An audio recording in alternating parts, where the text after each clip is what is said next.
what do you think are some of the biggest things that guys deal with, and how can they prepare and or put themselves in a situation where they don't have to deal with the machine that is the family court system? Yeah, so I actually have a course on this called the Unplugged Alpha's Guide to Divorce, and it's linked on social media, okay. So I'll just mention that in passing. But I think the biggest mistake that guys make is that there's a vast difference between the way women handle divorce and the way that men handle them. So women are still initiating the vast majority of them. And when they initiate them, they're doing a lot of planning. It's not like a week's planning or a month or two. Sometimes it's months or even years before they actually pull the trigger and be like, I love you, but I'm not in love with you. I'm going to take the kids to my mom's house this weekend. I want a divorce, right?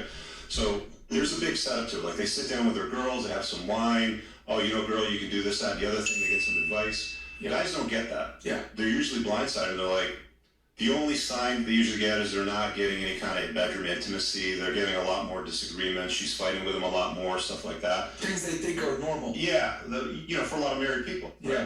And it's like you have to understand you're walking into a slaughterhouse. Like it's a building with a whole bunch of sharp in it, and you're going to get hurt. Mm-hmm. It's not if you're going to get hurt, it's to what extent or the damage that's going to happen to you. And that's why, for guys, when it goes through divorce, their self-deletion rate is like 8 times higher than women. Yeah. Because it's that difficult. So what usually ends up happening is women get custody, guys see, their assets and their income flow from him to the mom, and then she uses that money to alienate him from the kids and make up stories about why he's such she's the best person. Yeah. And it's an unfortunate sequence of events because, you hear a lot of women, but I'm not like that. I would never do that. It's like right now. Yeah, right now. When you're looking to untie the knot and women are hypergamous, so they want to get the best they can possibly get, guess what? Family law gives them the best they can possibly get because everything in the legislation is written to protect them. And I'm going to pause right there because I've been saying this.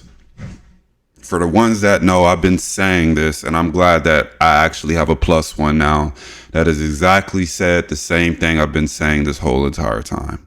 Family court laws was written in a time where women didn't have the options to pick and choose for themselves and have the ability that they have today to be able to be self-efficient.